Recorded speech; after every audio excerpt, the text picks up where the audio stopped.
So, assuming this segment does not take too long to complete, and assuming I don't have any issues like I had in the previous attempt, I just kind of got the crash, and about 4.5 minutes in, the game ended up crashing on me, because I kind of thought that the crashing was only a possibility out of like something being weird with the fucking game having too much to have to fucking process and that sort of stuff, but apparently that's not the case. It's just that secret area in general can cause the game to crash. But assuming I can get through that without too much trouble, this should be, and as long as it doesn't take too long, this should be the last segment of the LP right here. If you look up here, there is a couple of 25ers. The idea is that you're supposed to hit this switch, rush through those lava walls over there, and sort of get in there before they close up. I didn't really feel like wanting to do that, but I did it anyway, just to show that you can do it. And you kind of got to do all that sort of crap in order to get out of the secret area. It's very stupid, because it kind of makes you think, oh shit, I got myself stuck in here, well now I'm in the shit. You know what I mean? So, anyways, first time we've seen low guards and lightning guards in this episode, full stop, and this is the only level that they are encountered in, because the last two levels, one of them barely qualifies as a level, the other one is the last level, and it literally just has a handful of monks in a secret compartment along with the final boss. Oh, hello. Okay, thank you. You did well.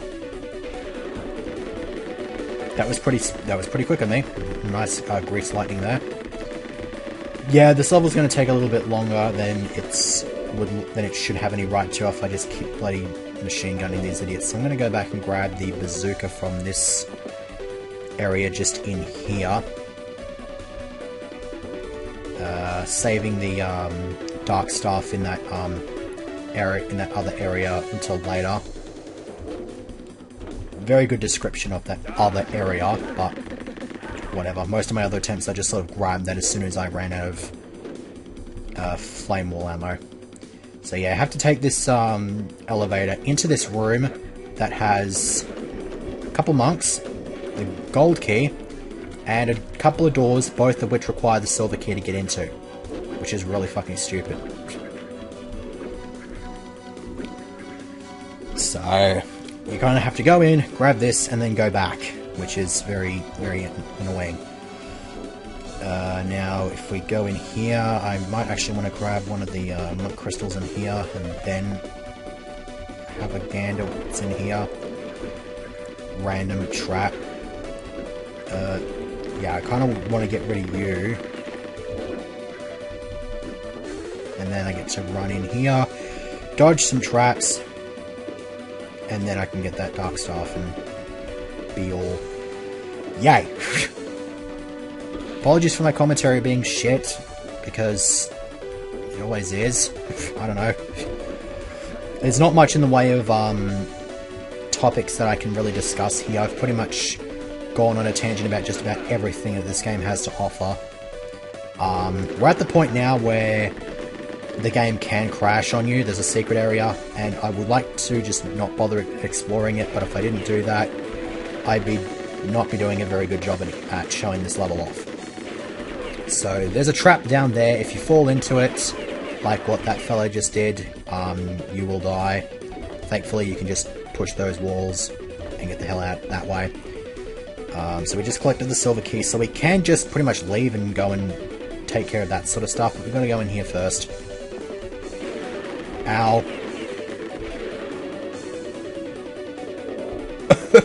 Okay, that could have been really, really bad.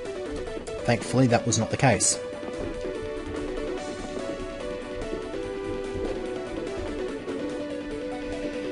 Now, with any luck, the game will not crash.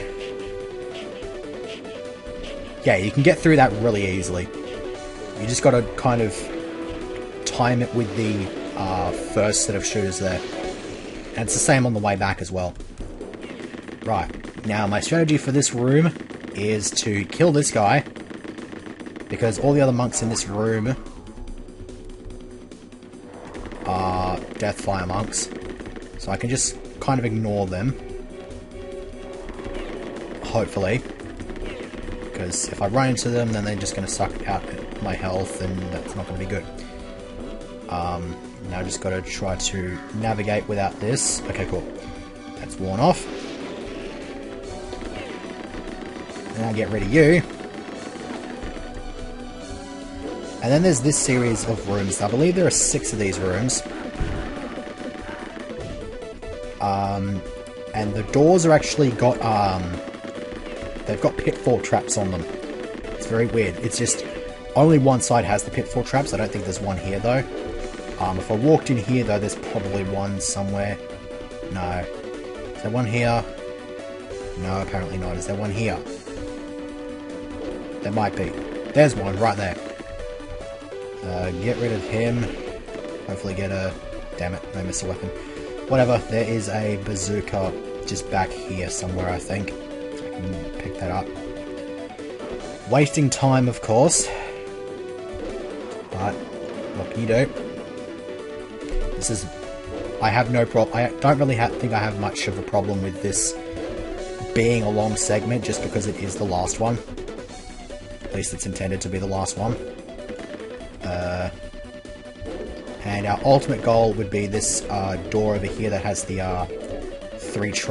Triad symbol on it. And in here we got to kind of dodge a few of these fire shooters. I kind of get the fire shooters and flame jets mixed up. These are fire shooters, and the ones that sort of burn you alive like flame wall, those are the flame jets. I just wanted to make sure that that was clarified before I finished this game, so that people wouldn't have a swag at me for it. I don't know. Okay, so this is the point of the secret. Get rid of you, because you don't really need to do much. And then the asbestos armor. So now we get to run all the way back. Yeah, this is that example of that at the end of backfire. You can just outspeed them. And also, kind of just killed you because, yeah. Good way to use that trap. Just kind of kill that random enemy that you forgot to kill. And here I'm not overly fast, but again, I managed to get through it relatively unscathed. It also took us like 3 minutes to get through that secret. That's another testament to its uselessness.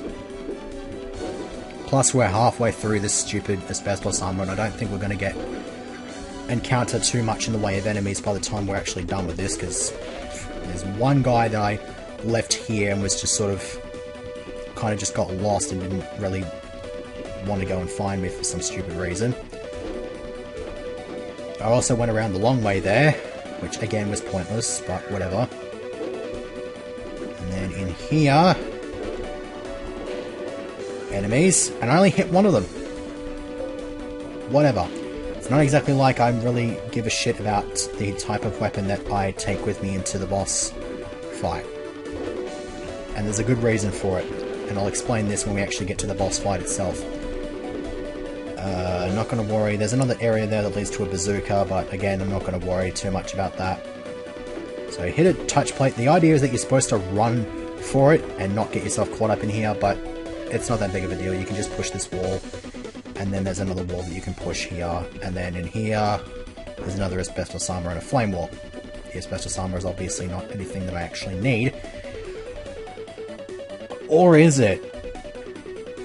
You know what? I'm going to wait for this one to run out and get this one fresh for the next room, because the next room is actually the last of this level, where we will fight the first phase of the boss.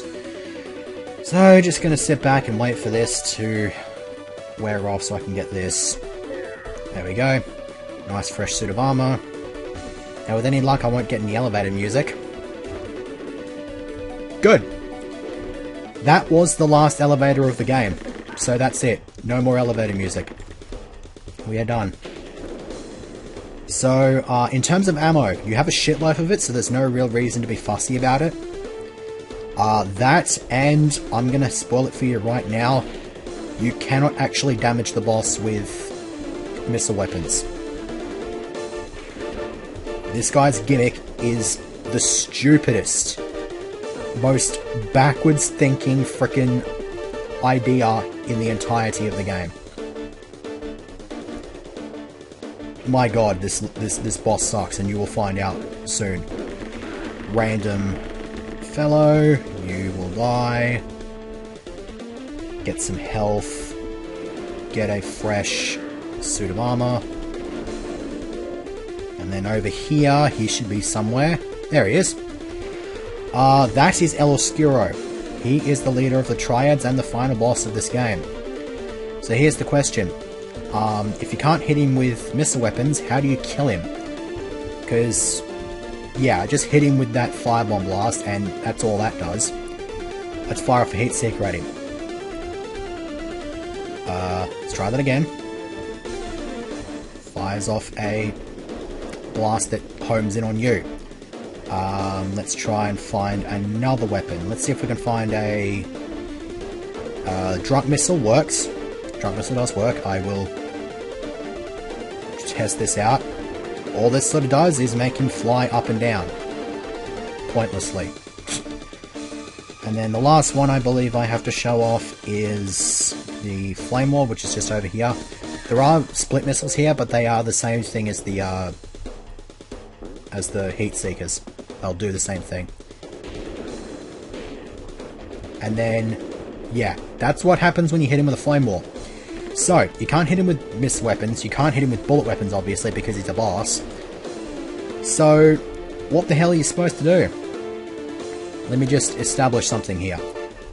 There is an exit to this level. It's right here, but it's blocked off. Now you're trying to piece together what the fuck is going on here. I can just tell this. I'm about to tell you, okay? You have to let him attack. You literally just have to sit here and dodge all of his attacks. After a sufficient amount of time has passed, he will run out of energy, shapeshift into a snake that's formed by 5 heads. It's like 5 heads, one behind the other.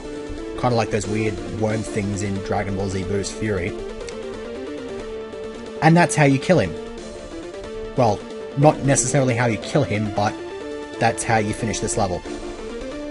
You have to sit back and be tedious.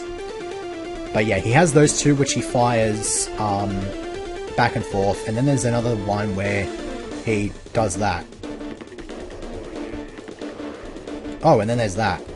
I don't know what the hell that's supposed to do, but there you go. I didn't know he even had that. Looked like a skull-like fireball thing. But now we've just got to sit back and let him shoot the shit out of us. And we got to dodge everything. And freshen up in asbestos armor when we run out of it. I'm sorry, but there are no words for this. Whoever programmed this is a sadist. I don't even know how to... I don't even know if there's any sort of appropriate way to describe how incredibly asinine and backwards frickin' stupid this boss is. Like, hello? Am I the only one who understands just how stupid this is? I mean, obviously that's a no, because Psychedelic Guy will explain how horrible this is. But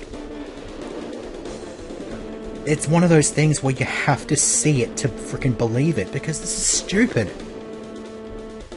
And it's an entirely different thing to be experiencing this. Like, if you're playing this just for the hell of it and you're having to do this.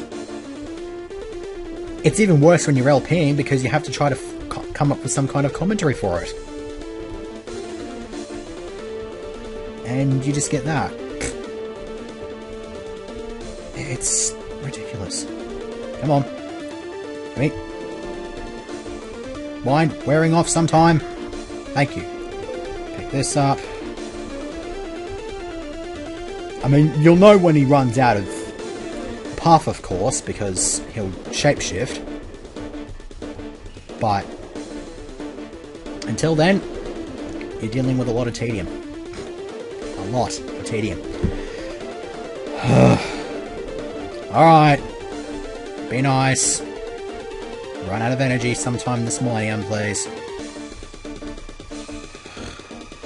And staying away from him doesn't help either, because then he doesn't bloody shoot you. I think I just wanted to hang around this sort of general area and not take too much fire. Yeah, that's a weird freaking fireball. Alright, this one's running out. Okay, this one looks to have run out. Okay, is there one in here? Yes, there is. Sometime this century, game. He is also speaking weird Latin phrases. I don't know what he's saying, but he is speaking. I mean, he's kind of a demon thing. He's from another realm. So, having a weird-ass language that people don't understand is not exactly a new thing. God, sometime this fucking millennium, please. There we go! He has finally run out of energy. Which means we can get the hell out of here. And if you thought that level was bad, the only positive about this is that it's short. But that is completely and utterly destroyed and rendered completely and utterly moot by the stupidity of this level's existence. You are literally chasing Oscuro from the area you've just been to the next area, the last level of the game. That's literally all it does. It takes you 1 minute to get from start to finish in this level. There's no puzzles. There's a bunch of enemies that try to stop you, which, okay, that's fair enough. It provides some kind of a challenge, except not really, because they take a while to charge their blast, and when you collect this armor, there's absolutely nothing to worry about, because lava pits won't hurt you, the lava walls won't hurt you, and the fireballs won't hurt you either. I didn't even know where to begin. And there's no point in beginning, because we're already at the end of the level. There was literally just, let me take care of that enemy, this wall with a firebomb in it, and then that's it. That's literally all that there is. But after that, we are rewarded with the final level of the game, in the Dark Nest. So, how in the hell are we going to beat this boss if the first form is as cryptic as shit? Well, there is some good news. The second form is nowhere near as bad. What I'm going to do, though, is I'm going to trigger a touch plate here, and I'm also going to trigger another touch plate that's right here. Because it opens up the way to a whole bunch of missile weapons, which we are going to need in order to get rid of this guy. He's over here, by the way. Now, he does have a gimmick, but it's nowhere near as cryptic. Simply put, you have to wait until he is over a fire pit, and his face turns red. Then you can hit him. Nowhere near as cryptic, and makes for a somewhat interesting boss fight. But it's not that big of a... it still does not make the boss fight that interesting in the slightest. So you've got a whole bunch of health to utilise, so that you don't run out. But you've also got to deal with the asbestos armour. Because you've got to have one of those in order to stand up on these weird bloody fire pits. And the more damage you do to him, by the way, the faster he moves, and the less heads he has. That's basically the way that you can indicate how much health he's got left. So we're just going to keep doing this over and over and over, and then eventually he will drop dead. Hopefully. Okay, sweet. Bazookas were actually pretty solid to get rid of this idiot. So he's just going to blow up, and there's a whole bunch of red splatters. I don't know what the green shit is. I'm going to take a wild guess and say that it's like ectoplasm or some other freaking weird shit. I mean, like I said, he's from a different realm, so it's probably like some kind of demonic mucus, pus, or whatever the hell it is. But, that's it. 2 minutes it took to get rid of this boss. And that, ladies and gentlemen, is Tom Hall wearing a bathrobe. I'm not bullshitting you. It is terrible. And as you can see, the developer balls have revealed their purpose. Beating the game with all three of them nets you 100,000 points, which is really not that much. You also get 10,000 points per extra life used that you have at the end of the game. I think I saw that one at the end of the at the end of the shareware episode. But here we have the closing cinematic. So apparently this is supposed to be like some kind of a tower that's meant to broadcast a signal for the purpose of brainwashing enemies. I mean, brainwashing the population of the planet into joining the Triad, I guess. I'm not entirely sure how people are meant to be brainwashed by sound waves, but I don't know. If brown noise is a true thing, then I guess you can kind of... Then I guess you can put them under my control. I don't know, it makes no fucking sense. Whatever, we don't have to worry about it anymore. This is the end of the game. Except it's totally fucking not. Yeah, I unfortunately, I did actually have to show off the fact that there was a bad ending to this game. That's why I literally just went straight up and fought the fuck out of him. So now, how do we get the good ending? As we see the planet literally exploding, kind of like Planet Namek. So there that goes. So we have to find some larvae, apparently. Okay. So we're back here. We don't have our firebomb anymore, but that's fine. I'm not going to fuss too much over it. So, whereabouts are those larvae? Here they are. That thing is ugly. That thing is the stuff of fucking nightmares. Why the fuck does it exist?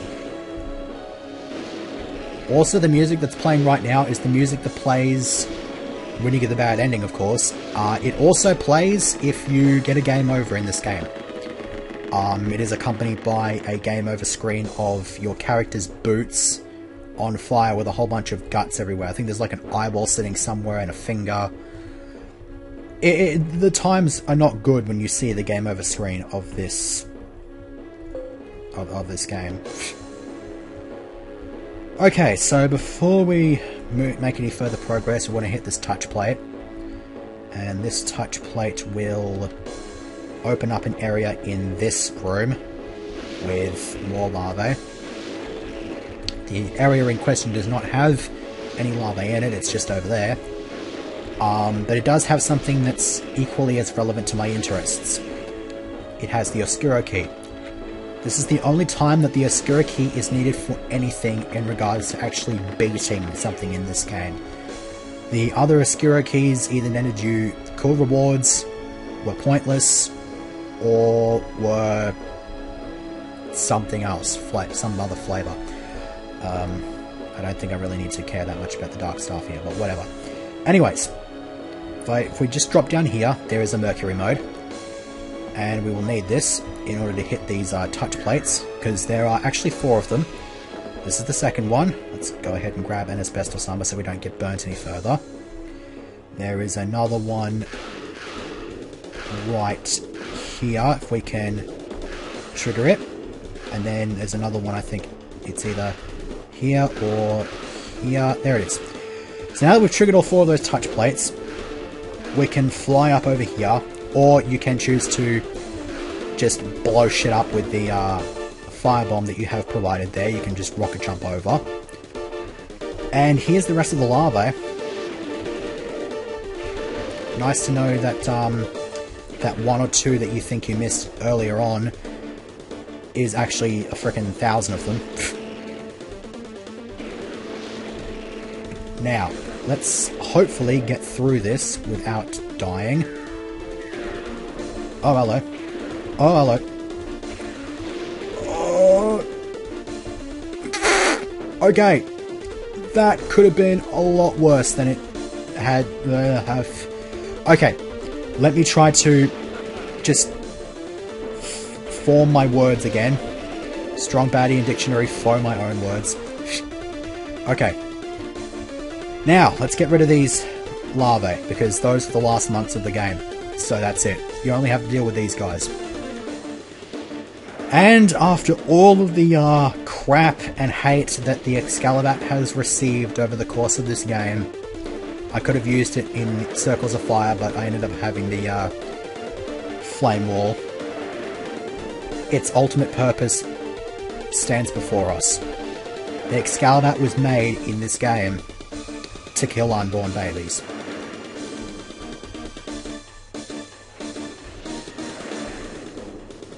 I'm going to give you a minute. Just sort of let that sink in. That's it.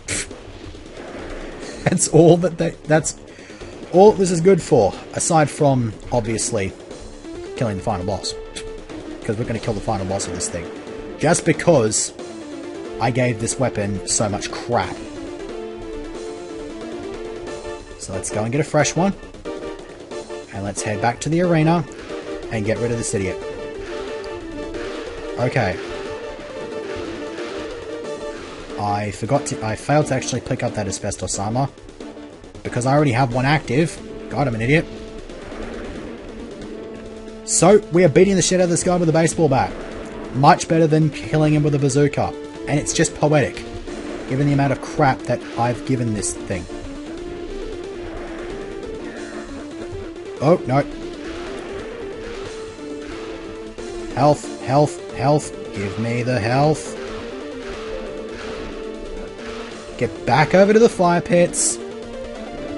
Smile, you fucking son of a bitch. Now, that, I can wholeheartedly assure you right now, is the end of Rise of the Triad. At least this version. I am trying to save up money so that I can get a computer that can actually run a whole bunch of high-end games reasonably well. When I do that, then I will be doing the remade version of this game. But until then, we're going to have to deal with some other more classic stuff like this. As I've stated earlier, before this LP even began, I do plan on doing Doom when the game comes out. The idea was to do this LP and finish it by the time Doom came out. And as of the date of this upload, I have a full week to spare on that one. So I can actually take a week off, rest my voice because I am ripping my throat apart here. I forgot to get myself a drink. Plus this recording's been going on for nearly 28 minutes. So it's very much fitting that this be the, it's a very fitting conclusion to this game. As we see the closing cinematic once again, but there are certain bits that we can skip over, so... The monastery burns, Eloskiro is dead, the world is safe. And apparently governments can't afford a boat for some stupid reason. And I'm always paranoid when I go through this that I may have, like, missed a larvae and got the bad ending again. That would have pissed me off a bit, but... we can safely say that we are done with this game. We've gone through all 50 levels of the game, including the Deluxe Edition, Shareware, Warp-only levels, all that sort of crap. Don't get me started on shin splits, please. And I doubt you've been in tougher bar fights. Dumbass. I don't know who the hell Richard Mulligan is, but he's probably some kind of not famous person who thinks he's famous. Nice to know he's got a bit of a hobby though, old Taradino Casat.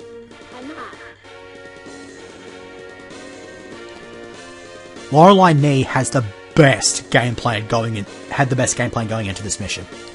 That is excellent. I know some people that will learn from her example. I hope you realise, Dougie, that we're in 1995 right now.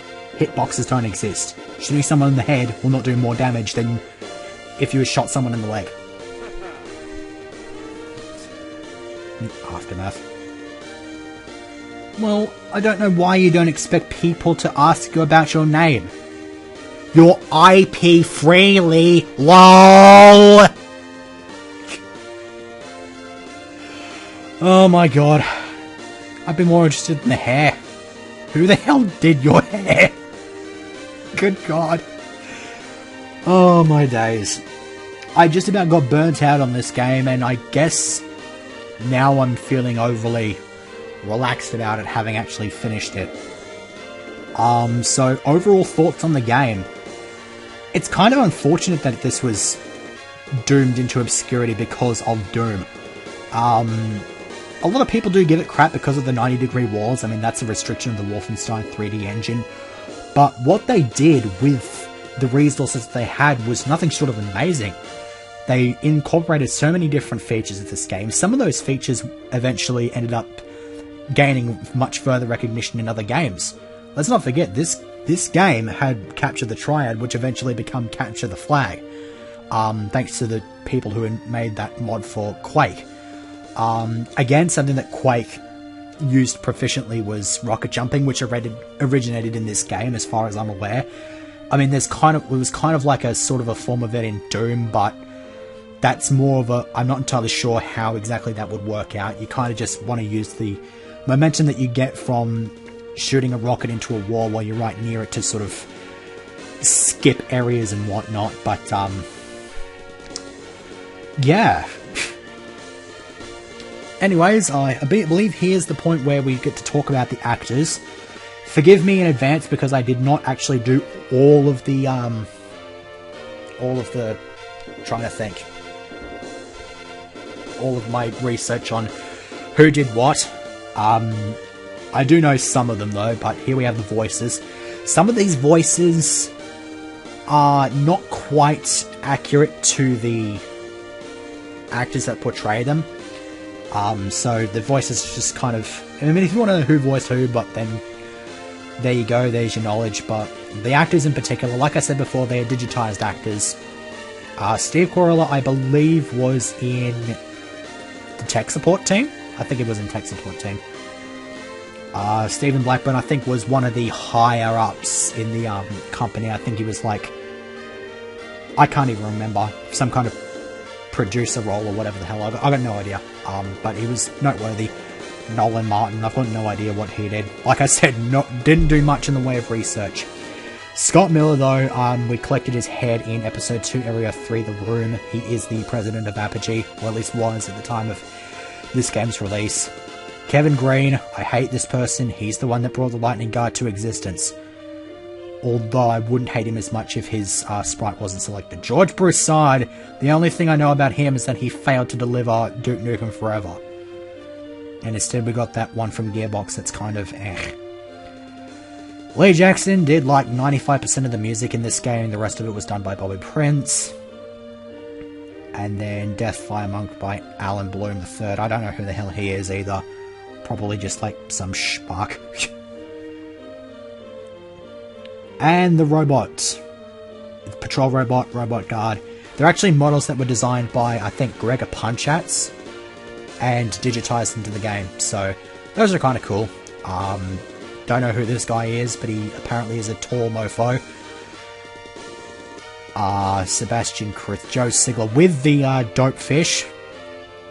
One last little mention to the dope fish there. Hearty hurrah to you. The enemy model, which has not actually had a life post this game. Apparently the wheels have fallen off and it's not exactly in the best of shape nowadays. And Tom Hall, of course, has to be the final boss. Once again, in a fucking bathrobe. The gloves apparently do look pretty damn awesome though. But here's another interesting feature. Actors who were cut from the game, because some of the enemies actually had multiple sprites made for them, and they were intended to be in the game. So the game would basically determine, okay, we're going to put this enemy here, and then we're going to put this specific sprite for it. A handful of these, as you can see here, by Patty Miller, Scott Miller's mother, were female. So the reason these didn't actually make it into the final game is because having to sort out not only the type of enemy that was going to be placed in a certain spot, but the type of sprite that was going to be used. In particular, the males and females, they'd have to have different voices and whatnot. It was supposed to cause some memory issues and increase the likelihood that the game was going to crash. So that's why the alternate sprites are shown only in the credits here in the section of actors who were cut from the game. It is unfortunate. It would have been nice to see them, but again, you got to try and create a game that's playable. And there were already a couple of levels in this game that were that could cause the game to crash. Anyways, these are the developers of Incredible Power. This is the only project that they ever made. William Scarborough, the fellow in the black there, May he rest in peace, passed away about 15 years ago. Yeah, like I said, this is the only game that they ever came out with. They did have an idea for a game called Prey. Their version never actually came out. Instead, it was picked up by some other company and released in 2006. And so, with that out of the way, I believe we are about done with this LP. So, when we press the spacebar, presents unto us the high scores. That second one there was the one for when I did the practice run. Whatever. So we've done that, and that's about it. So you know what I'm going to do? I will end this LP by showing off a random multiplayer level for no adequately explored reason. Right, let's jump off the edge of the stage. Damn!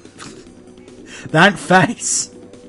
That face is the most glorious thing in all of existence. That's it. We're ending the LP with that. See you for Doom next whatever the hell. That's it.